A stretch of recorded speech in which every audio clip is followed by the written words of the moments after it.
ಹಸ್ತಮೈಥುನ ಬಗ್ಗೆ ನಂದು ಸಾಕಷ್ಟು ವಿಡಿಯೋ ಇದೆ, ಸಾಕಷ್ಟು ಇದ್ರ ಬಗ್ಗೆ ಅವೇರ್ನೆಸ್ ನಾನು ಕೊಡ್ತೀನಿ.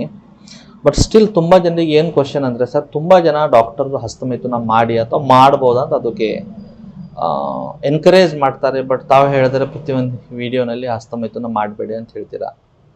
ಸರ್ ಯಾಕೆ ಸರ್? ಇವಾಗ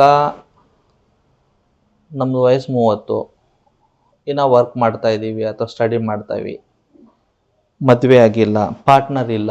ಸೊ ಆ ಸೆಕ್ಸ್ದ ಏನು ಸ್ಟಿಮ್ಯುಲೇಷನ್ ಇರುತ್ತೆ ಅಥವಾ ಸೆಕ್ಸ್ದ ಏನು ಇಚ್ಛೆ ಇರುತ್ತೆ ಅದನ್ನು ಕಂಟ್ರೋಲ್ ಮಾಡೋದು ತುಂಬ ಡಿಫಿಕಲ್ಟ್ ಸಮ್ ಟೈಮ್. ಸೊ ನಾವು ಅದಕ್ಕೆ ಹಸ್ತಮೈಥುನ ಮಾಡ್ತೀವಿ.